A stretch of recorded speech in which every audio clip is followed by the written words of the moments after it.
এই ভিডিওতে আমরা কথা বলবো পিএইচপির কনস্ট্যান্ট নিয়ে। তো অবশ্যই আমরা কম বেশি সবাই জানি কনস্ট্যান্ট কি। কনস্ট্যান্ট হলো ধ্রুবক। এতদিন আমরা যে কাজগুলো করে আসতেছিলাম বা আমরা যে হচ্ছে ভেরিয়েবল নিয়ে আমরা এর আগে কথা বলেছি বা প্র্যাকটিস করেছি। তো ভেরিয়েবল কি ছিল? ভেরিয়েবল ছিল হলো চলক, যেটা আমরা সময়ের সাথে সাথে যখন ইচ্ছা তখন আমরা সেই ভ্যালুটাকে পরিবর্তন করতে পারতাম। যেমন আমি একটা ভেরিয়েবলের ভিতরে যদি একবার 5কে ডিফাইন করি, তাহলে আমি চাইলেই আবার সেই 5টাকে রিপ্লেস করে আমি সেই এক্সের ভ্যালু 6 করতে পারতাম, 10 করতে পারতাম ইচ্ছা মতো। কিন্তু আমাদের প্রোগ্রামে বা আমাদের কাজ করার সময় এমন অনেক সময় দরকার হয়ে যায় যে আমি কোনো একটা ভেরিয়েবল বা কোনো একটা ভ্যালুকে একবার সেট করার পরে সেই ভেরিয়েবলটা যেন কোনো সময় আর চেঞ্জ না হতে পারে বা চেঞ্জ করব না, এমন কিছু ভ্যালুর দরকার হয়।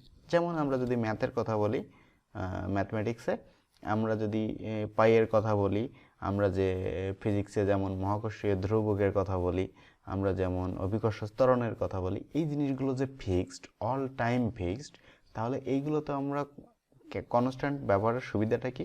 কনস্ট্যান্ট ভেরিয়েবলের ভিতরে আমরা যদি একবার একটা মান অ্যাসাইন করি, পরে যদি আমরা আবার অ্যাসাইন করতে চাই, তাহলে সে আমাকে একটা ইরর দেবে, বলবে যে এটা তুমি অ্যাসাইন করতে পারবা না। তাহলে যেটা হচ্ছে, আমি কিন্তু ভুলেও ওই মানটা আর অ্যাসাইন করতে পারতেছি না। তো চলেন আমরা দেখি যে কিভাবে একটা কনস্ট্যান্ট কাজ করতে পারে। ওকে, আমরা পিএইচপি সিনট্যাক্সটা নিই। আমরা এর আগে যেমন দেখছিলাম একটা ভেরিয়েবল ডিক্লেয়ার করছি এভাবে। তো কিছু সময় পরেই আমি আবার এই ভার কথাটাকে রিপ্লেস করে দিতে পারছিলাম এইভাবে। এটা আমাকে কিন্তু কোনো ইরর ছিল না। আর হ্যাঁ, আপনাদের আরেকটা কথা বলে রাখি, সেটা হলো যে আমরা বারবার আমাদের ছোট ছোট কাজ করার জন্য, আউটপুট দেখার জন্য আমাদের ব্রাউজারে যেতে হচ্ছে। তো এই যে ভিজুয়াল স্টুডিও কোডে একটা চমৎকার এক্সটেনশন আছে, আপনারা এখানে গেলে পেয়ে যাবেন এই যে কোড রানার। এই এক্সটেনশনটা আপনারা ইনস্টল করে নেবেন এবং একটু কনফিগার করে নেবেন। তাহলে যেটা হবে সেটা হলো আপনি এরকম একটা রান বাটন পেয়ে যাবেন। তাহলে যেটা হবে, আমরা এখানে যে কাজগুলো করব, ছোট ছোট আউটপুট যেটা দেখতেছি, সেটা আমরা এখানে লিখে এখানে রান বাটনে চাপ দিলেই আউটপুটটা আমরা কনসোলে দেখতে পারবো।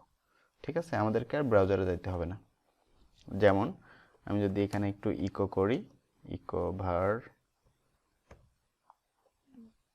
সেভ করলাম, করে আমি যদি রান করি, তাহলে দেখেন এই যে আউটপুট 10। ঠিক আছে, আমাদের কিন্তু আর ব্রাউজারে যেতে হচ্ছে না। তো আপনারা এটা ইনস্টল করে নিতে পারেন। তাহলে কি হলো, আমি ভেরিয়েবলের ভিতরে প্রথমে 6 রাখলাম, সেটাকে রিপ্লেস করে 10 করে দিলাম। কিন্তু আমরা কনস্ট্যান্টটা কীভাবে ডিক্লেয়ার করব? কনস্ট্যান্ট ডিক্লেয়ার করার জন্য আমাদের একটা ফাংশন আছে যেটার নাম হলো কনস্ট্যান্ট। তো এটার ভিতরে আমার দুইটা জিনিস থাকবে। প্রথমটা হলো কি, যে আমি এটা কোন নামে রাখতে চাচ্ছি, আর সেকেন্ডটা হলো যে আমার ভ্যালুটা কি, সাপোজ 10। এখন আমি একটু ইকো করি,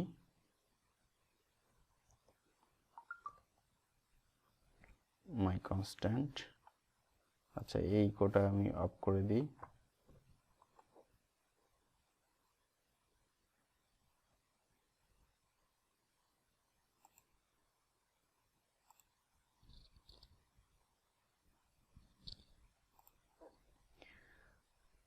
তো কনস্ট্যান্ট ডিক্লেয়ার করার জন্য আমাদেরকে যে ফাংশনটার হেল্প নিতে হবে সেটা হলো ডিফাইন।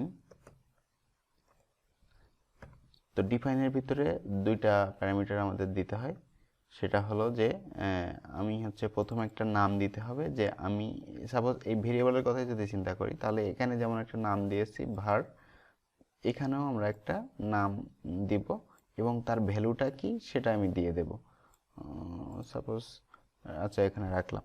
এখন ব্যাপার হচ্ছে, এখানে দেখতে পাচ্ছেন আমি হচ্ছে মাই কনস্ট্যান্ট সবগুলো ক্যাপিটাল লেটারে লিখছি। তাহলে ব্যাপারটা কেন, এটা কেন লিখলাম, এটা কি আসলে ইম্পর্ট্যান্ট কিনা? তো এইখানে যদি বলতে চাই এই বিষয়ে, তাহলে ব্যাপারটা হলো যে আপনি এরকম একটা ভেরিয়েবল রাখতে পারেন, তাই না?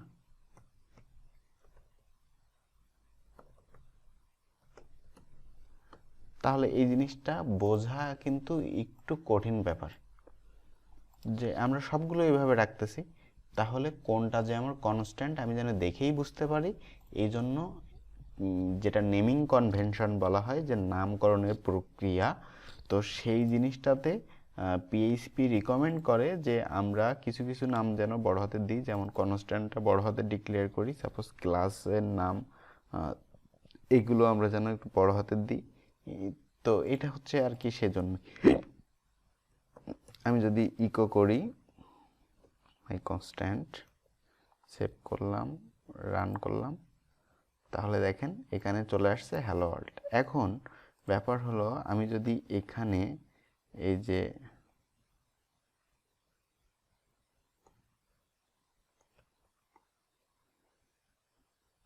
মাই কনস্ট্যান্ট ইকুয়াল টু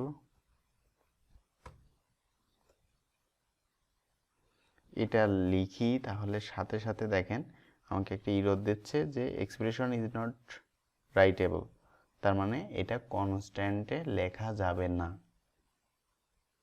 আমরা ইউজ কেসটা নিশ্চয়ই বুঝতে পারতেছি। এখানে আমরা চাইলে যত ইচ্ছা ততবার চেঞ্জ করতে পারতেছি, কিন্তু আমি এখানে চেঞ্জ করতে পারবো না। সাপোজ আমি যদি এখানে লিখতাম যে পাই, আর এখানে দিতাম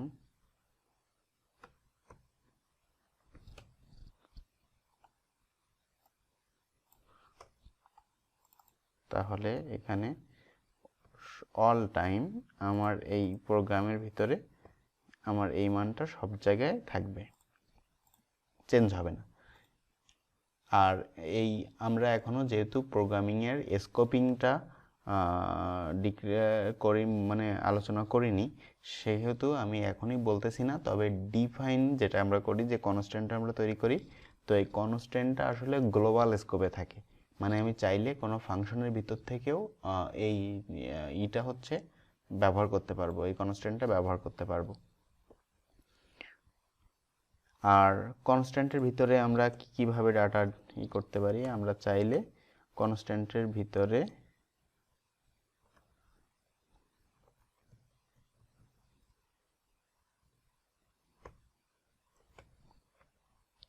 সাপোজ আমরা কনস্ট্যান্টের ভিতরে অ্যারেও রাখতে পারবো।